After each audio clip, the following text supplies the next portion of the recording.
Comme je vous l'avais déjà exposé en entretien préalable, je vais commencer par poser les règles, le cadre de la médiation avant d'entrer dans l'échange. D'accord ? Ce cadre-là, il repose donc sur le Code national de déontologie du médiateur. Et moi, je vais être garante de ce cadre pendant toute la médiation, c'est-à-dire que si à un moment ça n'est pas respecté, je vous rappellerai les règles. Et vraiment, si les conditions ne sont pas réunies, je peux même jusqu'à arrêter la médiation si ça n'était pas assez respecté. Le premier principe, c'est le principe que la médiation est une démarche volontaire. Ça veut dire que vous avez accepté, tous les quatre ici, d'être présents. Le deuxième principe, qui est très important également, c'est la confidentialité. La confidentialité, pour tous ici présents, est très importante pour que vous puissiez profiter de cet échange et vous exprimer vraiment librement. Moi, je suis soumise à confidentialité, c'est-à-dire que tout ce qui se dit ici, ça vous appartient et en aucun cas, je vais en faire part à l'extérieur à qui que ce soit. Et je vais vous demander aussi de respecter cette confidentialité, c'est-à-dire que vous n'utilisiez pas ce qui est dit ici pour nuire à votre voisin à l'extérieur. Donc c'est vraiment important. S'il y avait besoin de donner des éléments à un partenaire, un professionnel que vous auriez sollicité à l'extérieur, en ce cas, vous vous mettriez d'accord à la fin de la rencontre ensemble sur ce que vous allez restituer.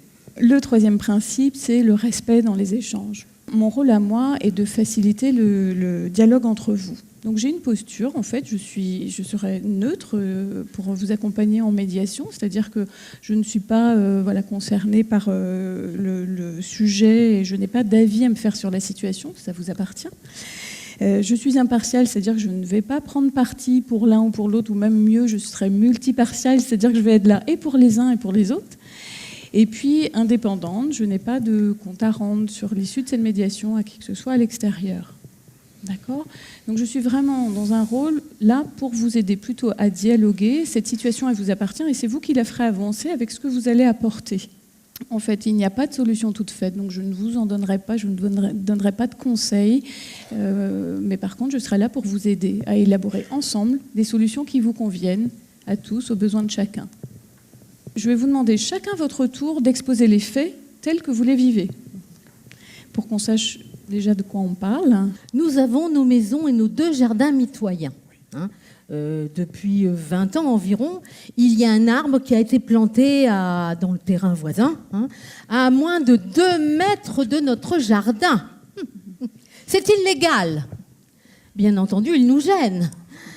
Les branches dépassent et nous sommes profondément agacés. Parce qu'ils ne veulent pas respecter la loi. Non. Voilà. Alors qu'on s'est renseigné auprès d'un expert, et on sait très bien qu'un arbre doit être planté à plus de 2 mètres de la limite de séparation. C'est ça, madame. On est dans notre droit. On est dans notre droit, ma chérie. Oui. Il y a un arbre à moins de 2 mètres de la clôture. On le sait. Quand même. C'est pas nouveau. On le sait. Et c'est illégal. Oui, c'est illégal. Les torts ne sont pas que de notre côté. Ils sont bien partagés. Et je voudrais vous faire la liste de tout ce qu'on subit depuis que nous sommes arrivés, depuis 7 ans. Alors, premièrement, il y avait 2 poules qui venaient de chez vous, qui passaient par votre grillage, et qui venaient dans notre jardin faire des besoins, détériorer notre jardin. Détériorer. Voilà. Et je vous ai demandé de faire quelque chose. Et vous n'avez rien fait. Et j'ai dû réparer la clôture. Et à mes frais, oui. Et puis deuxièmement, il y a une haie que vous avez plantée, que vous coupez de votre côté, mais de l'autre côté, elle nous envahit. Il manquait plus que ça. Et troisièmement, c'est le pompon, l'extension. Votre extension. Alors, vous avez fait une extension qui empiète sur notre terrain, ce qui nous empêche. D'ailleurs, j'ai fait intervenir un expert, un huissier, pour constater qu'elle nous empêcherait de faire notre propre extension.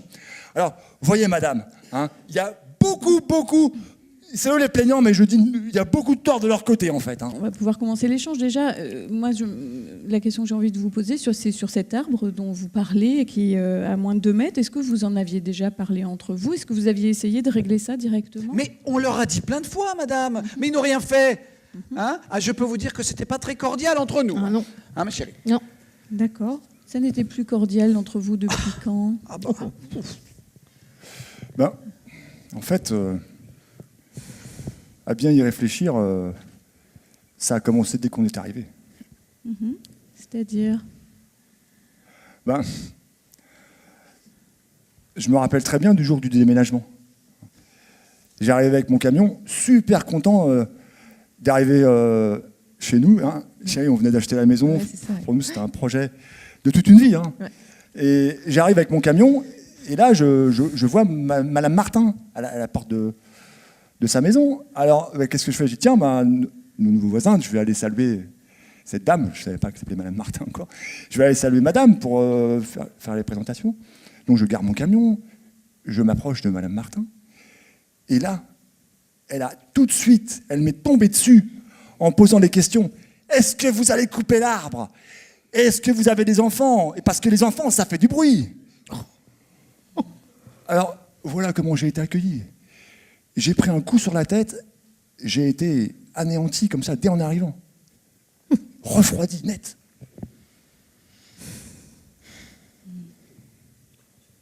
Comment vous entendez cela, Madame Martin? Ben, c'est vrai qu'on me dit souvent que je suis un peu braque. Mais bon, je suis capable d'entendre quand même.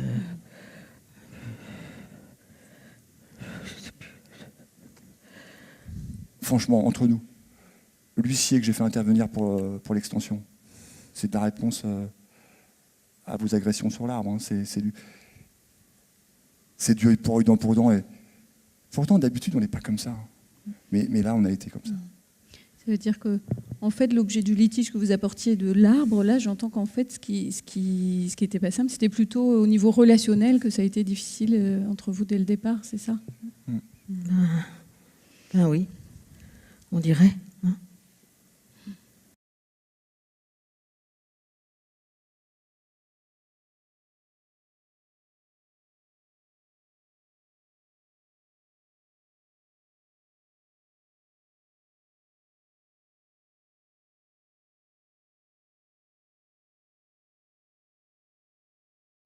Donc, en synthèse, j'ai entendu, monsieur et madame Bagot, que vous vous plaignez des fêtes de vos voisins, de madame Ferney et monsieur Ramy, et vous souhaitez qu'ils arrêtent leur soirée barbecue qui vous empêche de dormir. Est-ce bien cela? C'est exactement ça, qu'ils arrêtent, hein. Sinon on ira plus loin, moi je vous le dis. Et vous rajoutez que vous irez plus loin. Est-ce que ça signifie? Mais ça signifie qu'on ira en justice, madame. D'accord, vous rajoutez que vous souhaiteriez aller en justice si ça continuait. Et vous, Madame Ferney, Monsieur Ramy, vous considérez que vous n'avez pas tant que ça de soirée, que vous ne faites pas beaucoup de bruit et que vous avez le droit d'avoir des amis et de les inviter, c'est ça? Bah oui, c'est normal, non? On a une vie tout à fait normale. Ouais, d'accord, vous Comme tout rajoutez le monde. que pour vous, c'est une vie normale. Moi, je suis excédé, madame. Hein. Ça fait trop longtemps que nous subissons ça. Alors, je vais vous dire une chose, j'ai besoin d'en parler et surtout, j'ai besoin qu'on m'écoute. Est-ce que quelqu'un ici peut comprendre ce que c'est que de vivre avec des voisins qui font tout le temps des fêtes à tire-larigot, des noubas jusqu'au bout de la nuit? Des Numba. Mais c'est quoi ça, hein? Vous n'avez pas l'impression que vous exagérez un peu, hein? Nous, on reçoit juste des amis, voilà. On a quand même le droit d'avoir une vie sociale, hein. On ne peut pas ne pas vivre, hein, comme vous, hein. Voilà, n'importe quoi. Hein. En fait, vous êtes à la retraite et vous supportez plus rien. Ouais, c'est ça. Vous nous avez méprisés parce que nous sommes jeunes. Mais c'est pas de ma faute, madame, si les jeunes ne respectent plus rien. J'ai l'impression là que ça tourne un peu en rond depuis tout à l'heure, parce que vous ne voulez pas que vos voisins fassent des soirées entre amis. Vous-même, Bagot, je vous entends inquiète par rapport à la réaction de votre mari, et vous parlez, vous dites que vous avez envie d'une vie sociale. Monsieur Bagot, est-ce que vous pouvez nous exprimer ce qui vous rend dingue? Parce que est-ce que c'est le niveau de bruit? Est-ce que c'est l'heure autre chose? Vous avez parlé beaucoup de soirées barbecue. Ah mais c'est ça, madame, c'est surtout ça, c'est qu'ils font des soirées barbecue. Non mais comment voulez-vous que je sois tranquille avec ces allées et venues derrière la haie, hein? On sait bien qu'ils font du feu derrière les arbustes. Après ils vont dire je les ai méprisés. Mais c'est pas du mépris, madame, c'est la réalité, ça peut mettre le feu. Il y a des haies juste derrière. Donc c'est plutôt ça, en fait, quand vous parlez, c'est pas tant les soirées et le bruit de la soirée qui vous gêne, mais c'est vraiment le feu, le barbecue. Oui, mais en fait, c'est que mon mari, il a vécu quelque chose de spécial. D'accord. Est-ce que vous souhaitez nous expliquer, Monsieur Bagot? Oui, bon bah, il y a quelques années, j'ai été pris dans un incendie, voilà. Et j'ai failli mourir dedans, si vous voulez savoir. hein. Et je vous dis une chose, un incendie, c'est pire qu'un cauchemar, madame, c'est pire qu'un cauchemar. Alors c'est pour ça que je sais bien que c'est dangereux. Donc, Monsieur Bagot, en fait, c'est ce souvenir de cauchemar là dans un incendie, le fait que vous ayez eu peur de mourir, qui vous fait, voilà, qui revient quand vos voisins font un barbecue, c'est cela? Vous imaginez, madame, si le feu prend dans les haies et se propage aux maisons pendant qu'on dort, hein, et ben moi je ne peux pas dormir pendant qu'ils font leur fête. D'accord, vous ne pouvez pas. En fait, vous restez toujours en vigilance, c'est ça? Parce que vous avez peur du feu. Madame Fernet, Monsieur Ramy, qu'est-ce que vous avez entendu ou compris là dans ce qui vient de se dire? Je suis désolée. Je ne savais pas que vous aviez vécu un truc pareil, quoi. Je comprends mieux maintenant.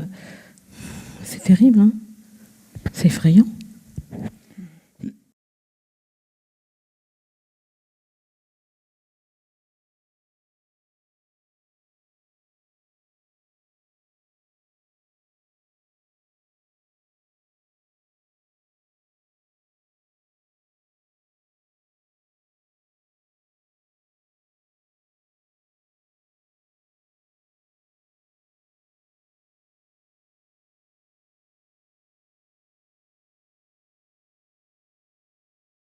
Donc vous dites, Madame Toury, que c'est insupportable pour vous.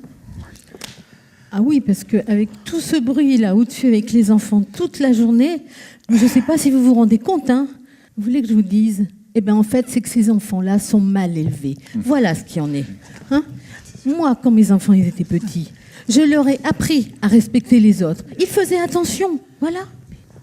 Vous êtes en train de dire que nos enfants sont mal éduqués? Mais vous nous respectez pas non plus. Il faut voir comment vous vous adressez à nous. Vous n'êtes jamais venus nous voir pour nous dire que ça vous gênait. Vous avez tapé direct sur les tuyaux des radiateurs, c'est pas des manières. On aurait préféré qu'ils viennent nous voir calmement pour nous avertir, au lieu de taper sur des tuyaux, c'est agressif. Et puis, aller voir le bailleur sans nous prévenir, c'est comme un coup de couteau dans le dos, quoi.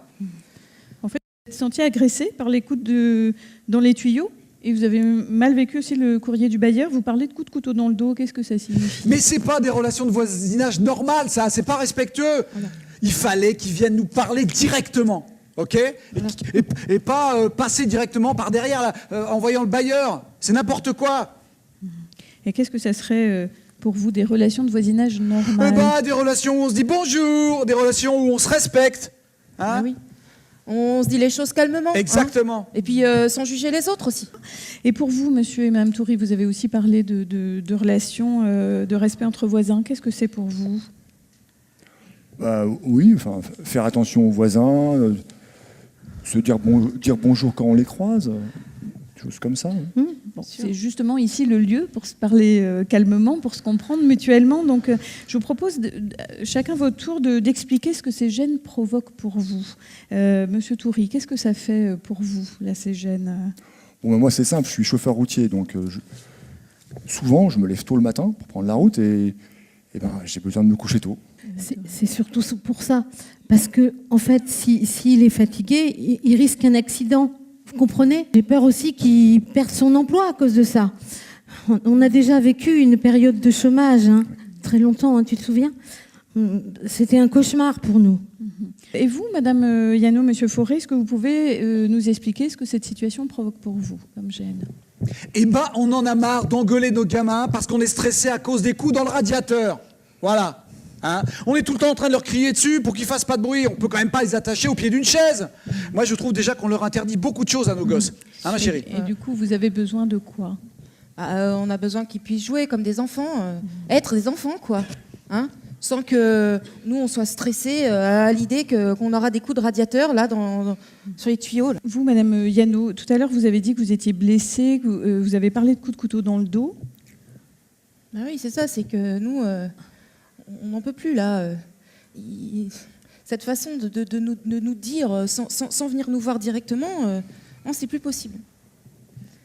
C'est comme si on nous méprisait, quoi. Hein, et puis c'est pas possible, cette pression, dès qu'il y a un enfant qui crie trop fort, là, moi, on a l'impression que les voisins entendent tout chez nous, quoi. On se sent plus chez soi. Non, mais c'est pas du tout ça, hein. On vous méprise pas, hein. C'est juste que on avait peur de venir vous voir. Voilà. En fait, on avait peur que ça se termine en conflit agressif, quoi. Je vais vous inviter à rechercher peut-être des pistes de solutions là, par rapport à tout ce que vous avez dit et vos besoins, sans rien décider pour l'instant. Juste voilà, explorer ce qui est possible, ce que vous pourriez envisager. Et déjà, peut-être se poser la question, qu'est-ce qui vous permettrait à vous, Monsieur Toury, de vous coucher à 21h, de dormir suffisamment tôt, et pour vous, Madame Miano, Monsieur Fauré, que vos enfants puissent jouer? J'ai l'impression qu'on a tout vu, vous allez me dire. Hein. Concernant le bruit, donc vous avez dit d'accord pour du bruit avant 21h, et puis les enfants peuvent aller se défouler au square, et un arrêt du bruit à partir de 21h en semaine, donc du dimanche au jeudi, c'est ça? Très bien. Un tapis au niveau de la chambre des enfants. Excusez-moi, si c'est possible, si c'est jouable que je l'achète que le mois prochain, parce que ce mois-ci on a un peu ric-rac, si ça vous fâche pas, financièrement. Non, donc en novembre, j'achète en novembre, vous pouvez noter novembre si vous voulez. Donc ça, c'est quelque chose que vous validez, le tapis, et en effet, c'est important de voir les échéances, en fait. Quand est-ce que vous faites ça? Donc ça, le tapis dans la chambre des enfants en novembre, d'accord? Se dire bonjour, vous dites, bah voilà, ça va venir plus naturellement aujourd'hui. Les téléphones portables, les numéros, vous les donnez quand? Oui. Bah là, en sortant, là, on change de numéro. Donc ça, c'est maintenant. Et il reste le goûter, c'est ça, des enfants, avec les enfants, pardon. Eh ben, quand est-ce que vous pourriez faire ça? Disons samedi. Ouais, c'est bien. À 16h, ça vous va?